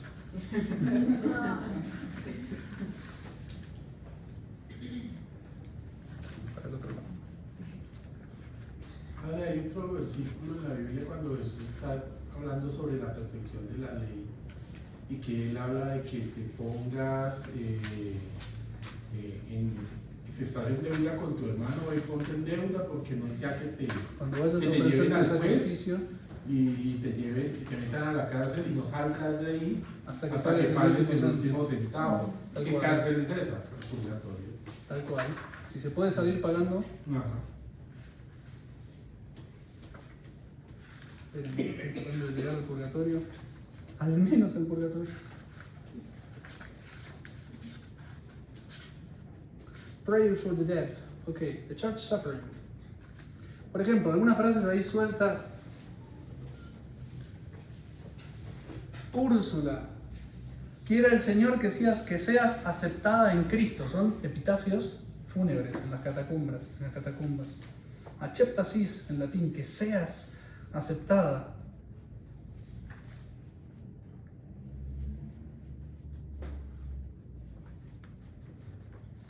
Oh Señor, que te sientas a la diestra del Padre, coloca el alma de Nectarios en el lugar de los santos. Este está buenísimo. Almighty es... ok. Dios Todopoderoso, ten misericordia de sus sufrimientos, ten piedad de nuestra querida fulana, a través de Cristo Jesús. Ten misericordia, es un epitafio fúnebre, está muerta ya. ¿Qué sufrimientos tiene alguien que ya murió? Ten piedad, o sea que se puede aliviar esos sufrimientos. ¿De qué sufrimiento estamos hablando? Purgatorio. Bueno, así está plagado de frases, repito, de los 3 primeros siglos. Tanto es así, este capítulo termina con una frase que me parece genial, El reformador de Ginebra no es Lutero, sino Calvino. Calvino es el sucesor de Lutero, digamos así, que como que organiza, sucesor, si es que hay sucesor, porque ya se empiezan a dividir, ¿no? Después de Lutero. Pero Calvino es como el teólogo que organiza la religión protestante y dejó escrita esta confesión. El hecho de ofrecer oraciones por los muertos existía ya hace 1300 años. Él es del 1500, ¿no? Está confesando que en el año 200 ya existía la oración por los muertos. Latín, para poner la cita exacta, sed omnes fateor in errorem abrepti fueron. Es genial. Pero confieso que todos hasta ahora se han equivocado. Hace 1300 años que esto existe, pero se han equivocado hasta ahora. Es una lástima, pero yo acabo de descubrir la verdad. Es genial. Calvino confiesa explícitamente que toda la tradición de la Iglesia reza por los difuntos para aliviarlos de sus sufrimientos. Bien. Octavo, el papado. Ya me estoy alargando muchísimo, en fin, qué pena. El papado. Bueno, tú eres Pedro y lo que le digan no lo escuchen porque son bobadas, o escúchenlo y ríanse. Tú eres Pedro y sobre esta piedra edificaré mi iglesia. A ti te daré las llaves del reino de los cielos. Todo lo que haces en la tierra será desatado en los cielos. Las llaves, ¿qué son las llaves? Toda la antigüedad, cuando se entregaba las llaves a un rey, se le estaba dando el poder sobre una ciudad. Cuando se conquistaba una ciudad, después de conquistada había una ceremonia oficial de entrega de llaves al soberano, porque el general fulano conquistó, el Cid Campeador conquistó la ciudad, y viene el rey fulano y dice, tome, aquí tiene las llaves de rodillas, todo el pueblo asistiendo, y el rey jura que va a proteger esa ciudad recibiendo las llaves. A ti te daré las llaves, tú vas a gobernar sobre el reino de los cielos. Todo lo que haces en la tierra será desatado en los cielos, etc. Muy fuerte. Porque los otros apóstoles le dicen lo que aten y desaten. Pero a Pedro, a ti te daré las llaves. Tú estás por arriba. Nosotros serán gobernadores junto contigo, pero tú eres rey. Y siempre se ve que los apóstoles reconocen eso. En todas las listas de numeración de los apóstoles, San Pedro aparece siempre primero. San Pedro siempre responde en nombre de los apóstoles, como si Cristo lo estuviera probando para la misión que le toca, y ya saben la promesa que le hizo a él. Porque la promesa no se lo hizo en privado, lo hizo en público frente a los demás. Nuestro Señor después le confirma, después de la resurrección, Pedro, apacienta mis corderos, apacienta mis ovejas. Le da los corderitos, el cachorrito, y le da a Papito, las ovejas, la mamita. A los pequeñitos tiene que apacentar, y a los grandes le da toda la iglesia. Me amas, apacienta. Simón, tú a ti le habla. Incluso la palabra tú eres Pedro y sobre esta piedra, nosotros la traducimos por practicidad Pedro y piedra. Pero el original es Cefas, Cefas. Tú eres Cefas y sobre estas Cefas edificaré mi iglesia. Tú eres piedra y sobre esta piedra edificaré mi iglesia. Nosotros porque a Pedro le pusimos, de deformarlo, le personificamos el nombre de piedra en Pedro. Y no tiene casualidad que el sumo pontífice en ese momento se llama también Kefas, Caifás. Es el mismo nombre. Tú eres Caifás, suena un poco feo, y sobre este Caifás edificaré mi iglesia. ¿Casualidad o no? Caifás era el sumo sacerdote de la época. Llama la atención, por lo menos llama la atención. La iglesia edificada sobre roca y no sobre arena. Bueno, nuestro Señor como que vuelve sobre la misma idea muchas veces. San Ireneo tiene un texto que no les voy a leer porque ya estoy muy lento, pero lo pueden buscar, donde habla de que, y es interesante porque es discípulo de San Juan, no de San Pedro. Dice, todas las iglesias deben volverse a la iglesia de Roma por su perposición en principalitatem, por su principalísima principalidad, no sé cómo no tiene, es una no sé cómo se llama eso, una redundancia para resaltar que está por encima, muy por encima de todas las demás iglesias. Y resalta cómo ha resuelto muchas herejías en las otras iglesias, etc. Se la tengo acá.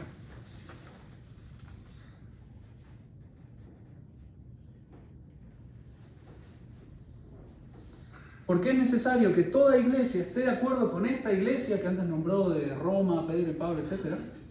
Es necesario que toda iglesia esté de acuerdo con esta iglesia, aquí traduce a causa de su autoridad preeminente, es decir, los fieles en todas partes, ya que la tradición apostólica ha sido conservada continuamente por aquellos hombres fieles que existen en todas partes.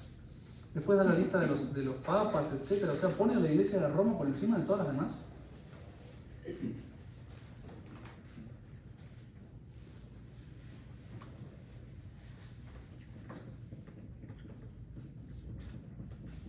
En fin, hay más textos, pero saltamos. Sobre la confesión, es solo darle la cita y explicarle el sentido común. San Juan 20:21, que puede ser 20:20, yo pongo 20:21 porque es mi regla para acordarme lo fácil. Y sopló sobre ellos y les dijo: recibid el Espíritu Santo, a quienes les perdonaren los pecados les serán perdonados, y a quienes se los retuvieron les serán retenidos. Nuestro Señor hace eso después de que resucita y se aparece en medio de los apóstoles, sopla por ellos, le da el Espíritu Santo, o sea, le está dando un poder para perdonar pecados.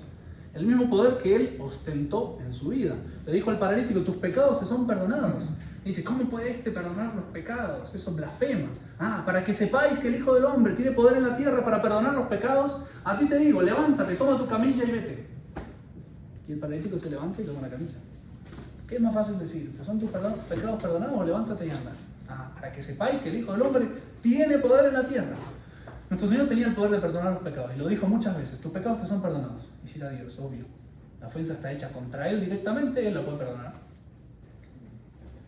Y ese poder sopla sobre los apóstoles y le dijo: recibid el Espíritu Santo, a quienes le perdonaren los pecados les serán perdonados. Ahora, ¿cuál es la diferencia entre nuestro Señor y los apóstoles? Que nuestro Señor mira a uno y ya sabe los pecados. Mira a uno y ya sabe el arrepentimiento, si está o no está. Y mira a uno y ya sabe si quiere volver a pecar o si quiere luchar para no volver a pecar. El Señor no necesita preguntar nada, no necesita que le confiesen nada. El Señor ve y absuelve. Los apóstoles no leen las conciencias. Los apóstoles no conocen los pecados que han cometido, y sobre todo los sucesores de los apóstoles, y no ven el arrepentimiento, sino que lo manifiestan. Entonces la confesión es al mismo tiempo para manifestar los pecados cometidos y el arrepentimiento. Y debo yo, como juez, ver si hay suficiente arrepentimiento, entonces voy a perdonar, porque debo perdonar los pecados hechos contra Cristo. Y yo conozco cuáles son las condiciones que puso Cristo para perdonar pecados. Arrepentimiento, dolor, y vete y no peques más, propósito de enmienda. Le dijo la mujer pecadora: nadie te condena, yo tampoco, pero vete y no peques más. Entonces los apóstoles juzgan eso, y en base a eso absuelven o retienen. Y a los que no se los perdonen, le quedan retenidos. Es el único modo, lo pone como exclusivo. Modo exclusivo de borrar pecados: vaya y confiese. Vaya a un apóstol y que le dé la absolución. Él le dirá qué tiene que hacer. Bueno, arrodíllese, cuénteme qué hizo. Y está arrepentido, sí, no lo quiere volver a hacer, listo. Bueno, compensa haciendo esta penitencia y borro pecado. Pero pues es clarísimo, más claro, no sé. Es evidente, eso es la cita. Y con respecto a las reliquias de los santos, solo para terminar el punto 10 y decir que vi los 10 puntos, pues en las catacumbas, por ejemplo, se ven muchos sepulcros de santos, que a todo esto ya, el nombre de santo aparece como en el siglo III, o sea, 1200 y pico empieza a aparecer el nombre de santo, pero antes ya le dan veneración diciendo Domina Pudenciana, por ejemplo, Domina tal cosa, o ¿cómo es? Beati, etcétera, bienaventurado, etcétera. Pero en el modo de sepultar, por ejemplo, los mártires, es recontra común que en el mismo sepulcro del mártir, adentro del sepulcro, hayan puesto, presten atención, copas de oro o de gran lujo con la sangre del mártir. O con trapos que usaron para recoger la sangre, incluso a veces con tierra bañada en su sangre. Y está escrito en los vasos con inscripciones que se han conservado muy bien porque estaban selladas. ¿No? Escrito en las inscripciones: sangre de Domino Laurencio, por decir algo. Sangre de San Lorenzo, en el sepulcro de San Lorenzo. Bueno, pues ahí se ve claramente que los primeros cristianos tenían una devoción a las reliquias de los mártires. El cuerpo era puesto en veneración, y no solo en veneración así privada, se celebraba la misa. Hay unos lugares que se llaman en las catacumbas arcolosio, del griego, que no sé qué significa, que son lugares más amplios, que ya se ve que tenían altares en el medio para celebrar la Santa Misa. Y se ve por la estructura, por los dibujos, porque no está hecho como tumba, era el lugar como de reunión de los santos misterios. Eso que diga, en las catacumbas los cristianos no se reunían, deja de decir bobadas. Si la estructura de la catacumba en ciertas zonas es estructura de iglesia. Pues en eso, muchos de esos altares contienen una tumba muy especial, con dibujos muy especiales alrededor, hablando de ese mártir particular, y celebraban la misa sobre la tumba del mártir, que era una imagen de Cristo, una persona unida especialmente a Cristo. Entonces, al cuerpo del mártir se le daba una veneración especial.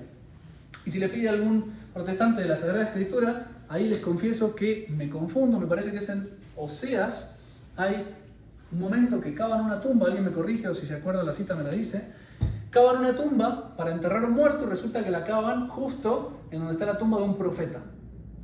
Y están los huesos del profeta a la vista y dicen, bueno, echemos al muerto acá. Y echan al muerto que toca los huesos del profeta y el muerto resucita. Y sale pues hablando. Eso está en la Escritura. No me dio tiempo de buscar la cita para hoy, pero en fin, la pueden buscar. Eso ChatGPT se las dice de una.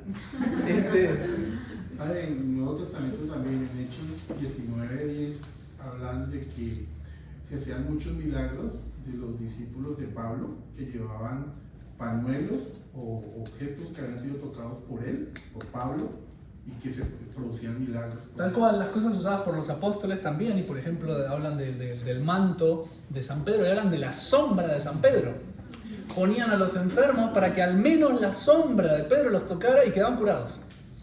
Bueno, pues hablando de intercesión de santos, intercesión de los vivos, reliquias, lo que quieran.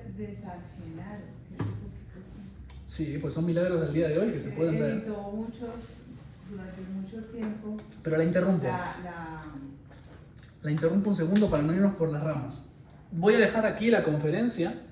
Preguntas. Si tienen preguntas, voy a cortar el video porque ya está.